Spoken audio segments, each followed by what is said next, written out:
Hi friends, सो इस video में हम लोग देखेंगे एच इंडेक्स। सो ये बहुत ही इंटरेस्टिंग प्रॉब्लम है। डायरेक्टली डैशबोर्ड पे चलते हैं और एग्जांपल के थ्रू समझते हैं। तो यहाँ पर मैंने एक एरे कंसिडर किया जो कि रिसर्च पेपर का साइटेशन बताता है। थोड़ा सा बैकग्राउंड समझते हैं। सपोज करो कोई आप रिसर्च पेपर पब्लिश करते हो, तो आपके रिसर्च पेपर को लोग रिफ़र करके कुछ और रिसर्च वर्क कर सकते हैं, तो उसको साइटेशन बोला जाता है। तो जितना ज़्यादा साइटेशन होगा उतना अच्छा रिसर्च पेपर माना जाता है। तो जैसे यहाँ आप देख सकते हो, इस एरे में मैंने रिसर्च पेपर का साइटेशन कंसिडर किया, जैसे 306 मतलब कि ये वाला रिसर्च पेपर आपका 6 बार साइट हुआ है, राइट। और ऊपर मैंने एरे की इंडेक्सिंग किया और इस एरे का जो लेंथ है वो है 6। इस क्वेश्चन में पूछा गया कि हमें एच इंडेक्स निकालना है। तो अगर मैं बोलूँ कि एच इंडेक्स इसका 1 है, इट मीन्स कि एटलीस्ट हमारे पास एक रिसर्च पेपर ऐसे हैं जिसका साइटेशन 1 से ज़्यादा हो। तो अगर इस एरे में देखोगे तो आपके बहुत सारे ऐसे रिसर्च पेपर हैं जिसका साइटेशन 1 से ज़्यादा हो, एक्सेप्ट 0 वाला, सबका साइटेशन 1 या 1 से ज़्यादा ही है। तो 3, 5, 6, 7, 8 इतने सारे रिसर्च पेपर, मतलब 5 रिसर्च पेपर हमें ऐसे मिल गए जिसका साइटेशन 1 या 1 से ज़्यादा हो। तो 1 क्या हो सकता है? 1 एच इंडेक्स हो सकता है, लेकिन हमें मैक्सिमम एच इंडेक्स फाइंड करने को बोला गया, राइट। तो हम चेक करते हैं क्या 2 एच इंडेक्स हो सकता है। तो 2 एच इंडेक्स होने के लिए क्या होना चाहिए? हमारे पास एटलीस्ट 2 पेपर ऐसे होने चाहिए जिसका साइटेशन 2 या 2 से ज़्यादा हो। तो 3 और 5, तो ये 2 रिसर्च पेपर मिल गए, है ना। तो इसका एच इंडेक्स 2 हो सकता है, राइट।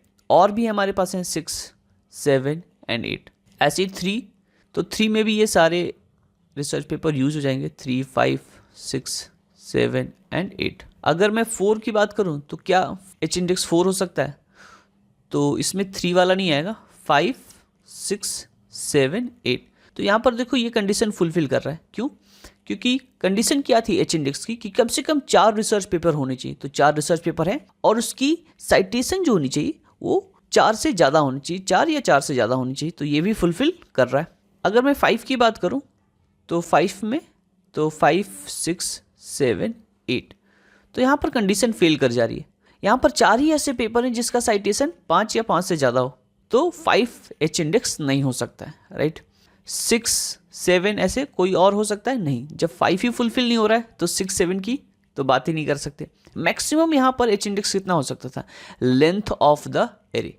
ऐसा क्यों बोल रहा हूँ? क्योंकि अगर इसमें सारे रिसर्च पेपर का साइटेशन लेट से 8 होता, 8, लेकिन इसकी लेंथ कितनी है? 6, तो मैक्सिमम 6 हो सकता था, क्योंकि एटलीस्ट जो भी एच इंडेक्स होगा उतने नंबर ऑफ पेपर होने चाहिए और उसकी साइटेशन भी उससे ज़्यादा होनी चाहिए।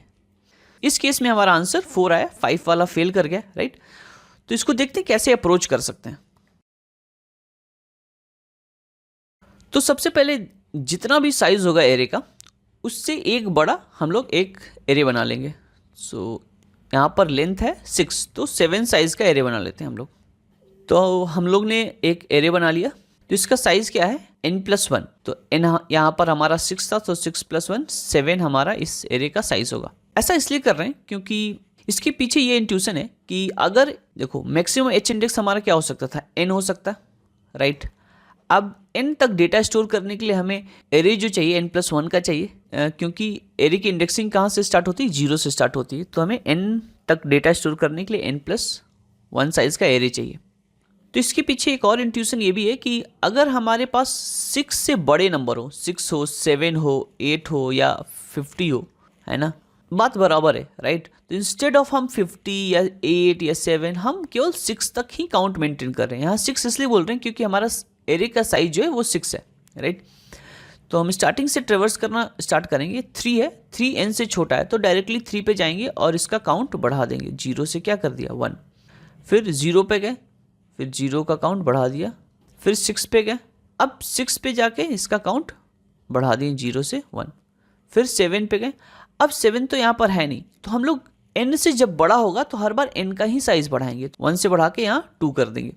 फिर 8 पे गए, 8 भी क्या है? n से बड़ा है, तो n को ही हम इंक्रीज कर देंगे 3। एंड फिर 5 पे गए एंड 5 की काउंट 0 से 1 करती है। तो बेसिकली इस एरे को फिर से बना लेते हैं हम लोग। तो लेट्स सपोज एक हम लोग वेरिएबल ले लेंगे जिसका नाम रख लेंगे काउंट, और इसमें 0 इनिशियली रख लेंगे और हम पीछे से ट्रेवर्स करना स्टार्ट करेंगे। ऐसा मैं इसलिए कर रहा हूँ क्योंकि हमारी ख्वाहिश क्या है कि हमें मैक्सिमम एच इंडेक्स मिले, राइट। तो मैक्सिमम एच इंडेक्स क्या हो सकता है, 6 हो सकता है, मतलब लेंथ ऑफ द एरे, और मिनिमम क्या हो सकता है, 0 हो सकता है। तो यहाँ पर आएंगे और काउंट को अपडेट कर लेंगे।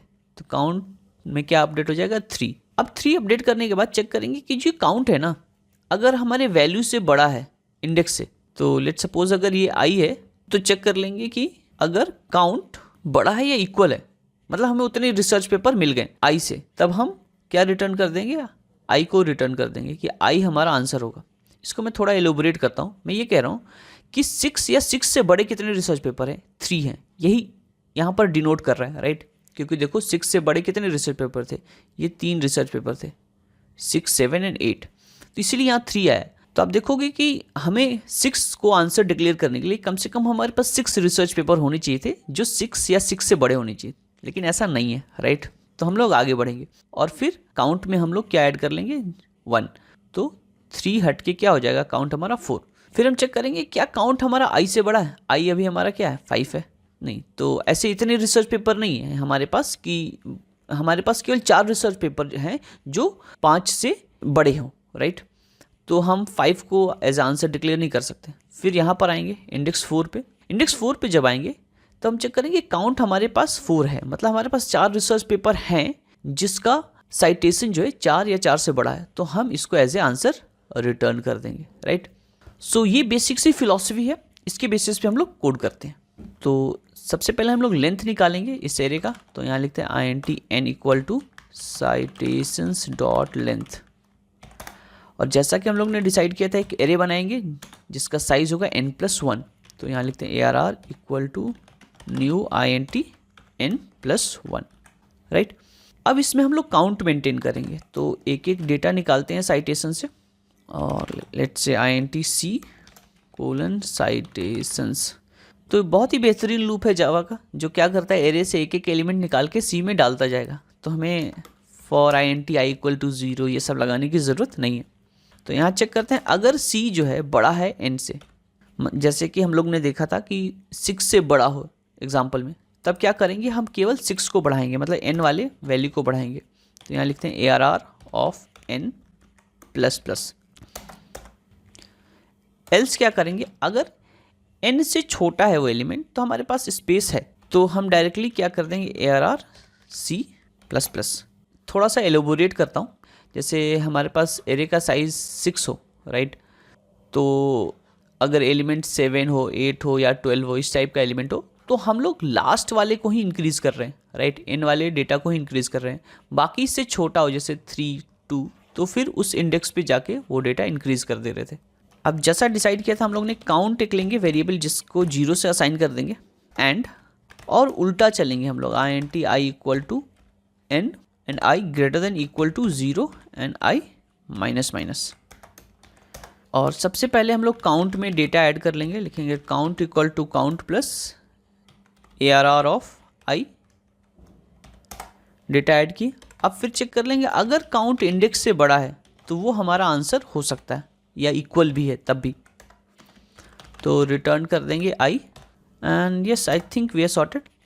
लेकिन ये फंक्शन कुछ रिटर्न कर रहा है, तो मे बी हमें यहाँ रिटर्न करना पड़े कुछ भी, जबकि ये स्टेटमेंट यूज़ होगा नहीं, यहाँ कुछ भी लिख दोगे तब भी चलेगा। हाँ, इंटीजर होना चाहिए क्योंकि रिटर्न टाइप इंटीजर है। अब इसको रन करके देखते हैं। तो सैम्पल टेस्ट केसेस एक्सेप्ट हो रहे हैं, सबमिट करते हैं। तो ये सोल्यूशन हमारा एक्सेप्ट हो रहा है और ये 100% सोल्यूशन को बीट भी कर रहा है, so that's very good. Thank you so much for watching this video. मिलते हैं आपसे नेक्स्ट वीडियो में।